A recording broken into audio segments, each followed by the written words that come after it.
Hi, and welcome back to Sports Talk with Billy Petty. The show is presented by Petty Sports. We may be small, but we're on the ball. I haven't done a show in a couple days, and yesterday I wasn't feeling too well. And basically, I haven't had enough time, but since today's Saturday, I have enough time and I'm going to get a show in. Today's show, I got a lot of things to go over. I got the Major League Baseball signings. If you haven't heard already, Carl Crawford going to the Red Sox and a big deal. And also other little signings that can really help teams moving forward. Also in the NFL, I got news corresponding to injuries and Brett Favre and the Chiefs, Matt Castle, updates on them. Along with in the NFL, I have what team cannot afford to lose any more games this year. And I'm going to go over a couple teams that I think can't afford to lose any more games. In the NBA, I'll go over all the top teams in the NBA, and right now you have to consider the Heat being one of the top teams. They've won 7 in a row after that little funk they were in.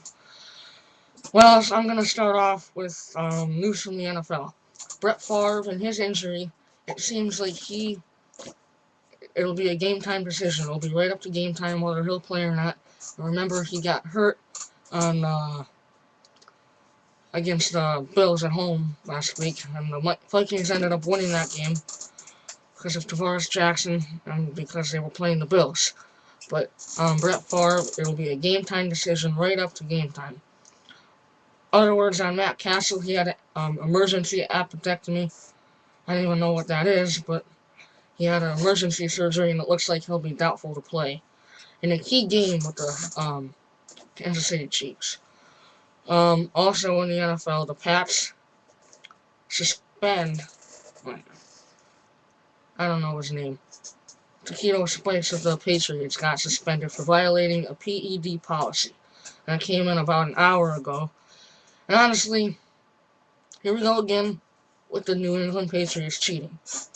They are not the best team in the NFL because they cheat, and they're really good at cheating. I'll give them that. They're the best cheaters in the league, but they're not the best team in the league. You know? Whatever. And also, I want to bring up that Josh McDaniels got fired. Just like I had said he would. Even after the owner came out and said he wasn't going to get fired, I personally thought that he was the guy the next coach on the hot seat to get fired, and there you go, he was fired. After going 6-0, he had, I don't know the exact record, but it was a losing record after then. And the Broncos look horrendous, basically, and they don't have a bad team. Their offense isn't very bad. Kyle Orton is a good quarterback. They have a good young running back in Sean Marino. Their defense isn't very good, and that's where they have to improve. Thursday Night Football, the Colts defeated the Tennessee Titans. Now this game, Peyton Manning played a lot better. He played a lot better. If I look at the box score for this game, we have Peyton Manning threw for 319 yards and 2 touchdowns on 35 attempts. He only had 10 incompletions. He played a very good, productive game. I didn't see the game myself, but just judging here, he played a very good game. The Colts really had it going in the first half, and not as much in the second half, but their defense was able to hold off the very struggling Titans right now. I mean, right after Vince Young got injured, everything went downhill from them, and it doesn't look like they'll be making a run for the playoffs anytime soon. Now, if I go to the standings, basically it is really close in a lot of divisions. We got the NFC East where the Eagles and the Giants are tied at 8-4 going into this week. After that, it's Washington and Dallas, and they're obviously not in it, but anybody can win there. And personally, the team that wins the East will not, or the second team in the East is not going to end up winning the wild card. That'll come out of the South with either the Falcons or the Saints. Or it might even come out of the North with the Bears or the Packers. In that division, the Bears lead with 9 wins and 3 losses, as opposed to the Green Bay, who has 1 less. And that is a team who can't afford really to lose another game. And also a team that can't afford to lose another game will definitely be the San Francisco 49ers. They're right in it. At 4-8, they're in that race for the division. Obviously, no team has come No wild card team is coming out of that division. The Rams and the Seattle Seahawks are tied at 6-6 for first place, and then the 49ers are there, and then the horrendous Arizona Cardinals are last. Going to the AFC now. Obviously, in the East, we got New England at 10-2, and the Jets at 9-3. The second place team there will be going to the wild card. So that won't be going out in the North with Pittsburgh or Baltimore. It has a chance. Everything has a chance, but the Jets and New England are basically top three best teams in the league with the Pittsburgh Steelers. The North, it's Pittsburgh leading by a game over the Ravens. That was a huge game that they played last week against the Ravens. And I went off on that last show how aggravated I was with that. I don't want to get any more into it because I'll lose a lot of time. Kansas City has a big lead over Oakland. Well, not a big lead, only a 2-game lead at 8-4, Oakland 6-6. And San Diego, also in that division, is 6-6. They lost to the Raiders last week, which is really a bit of a shocker considering they're really known as a second half team, and they've been playing like a second half team up until last week. And same thing with Phillip Rivers. Now baseball. Moving on to baseball. Finishing with the football. There's some big games this week. Don't miss them. I'll be back tomorrow to recap all the games. Baseball now. We know Carl Crawford signed a 7-year, $142 million with the Red Sox. A deal with the Red Sox. A huge, huge deal with the Red Sox. They've now brought in Adrian Gonzalez and Carlos Crawford. I said at the beginning, I said some other show, that if they could bring in another guy to support Adrian Gonzalez, like Carl Crawford, they would really contend in that division. And they contended last year. A lot of people forget they got eliminated on the last day. They had a chance up until the last day to make the playoffs. A lot of people don't remember that, but it was true. And they're just going to be right in the hunt the whole year. And I really see them winning that division now.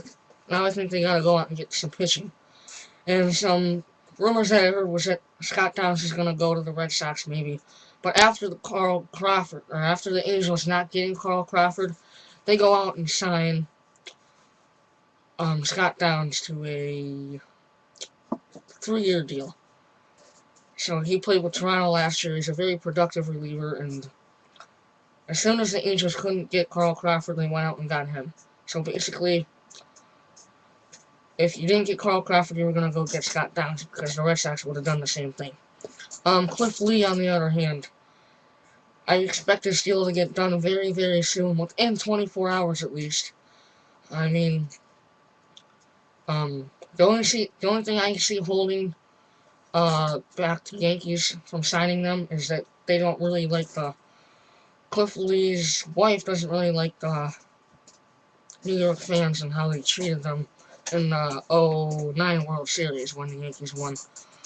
And I see that as a big deal because you have a family, it's not all about baseball, it's not all about you want to please your family and you're not going to want to go live in a place that you're not going to be happy with.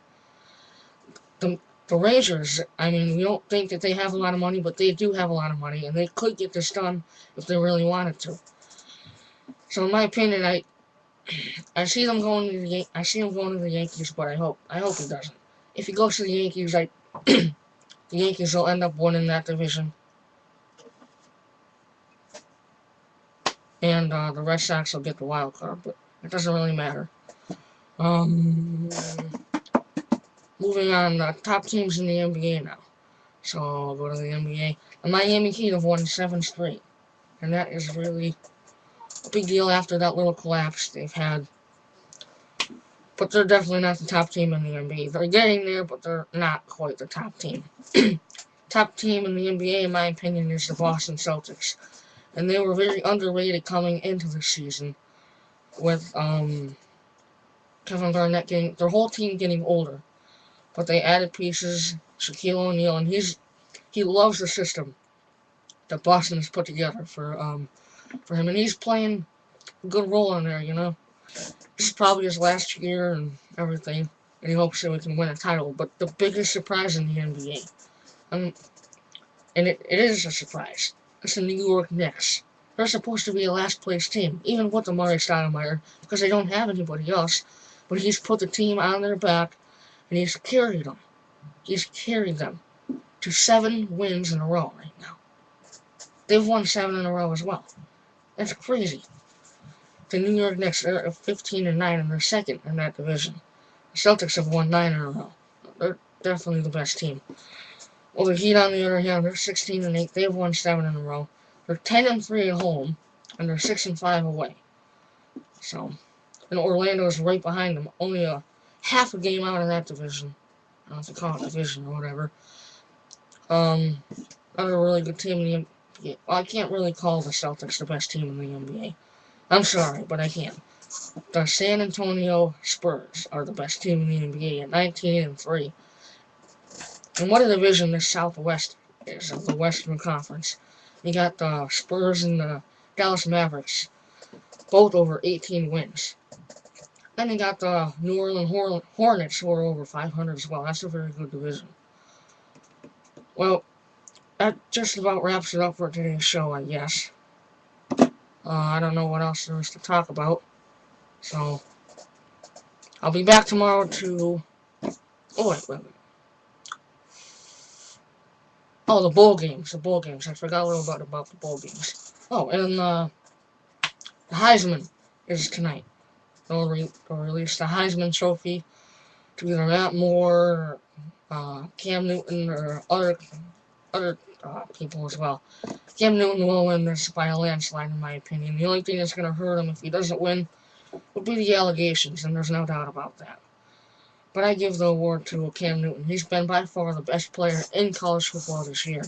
He is very versatile. I call him a Cordell Stewart. I don't know if anybody's really heard of him, but he was a Steelers quarterback in the very early decade in the late 1990s, and he was called Slash because he would be a wide receiver and a running back and a quarterback, and he can do it all.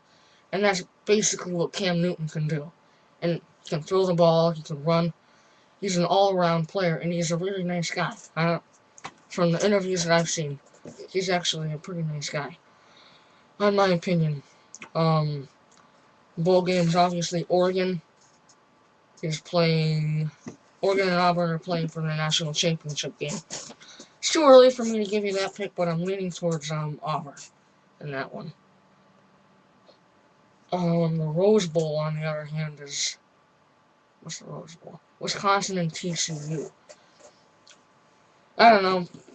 Doesn't seem like very great teams that are going to play for the Rose Bowl and everything. Like, you'd like to see... Alabama's ranked 16. You'd like to see those teams up a little bit, like Penn State, maybe. Oh, something I've heard all week was Notre Dame playing Miami. And, Conflex Furnace... something. I don't know. Whatever. Well, they're playing, and I picked Notre Dame to win that game. So, Notre Dame, maybe they can finally break out and win a bowl game. They won one last year. I don't know.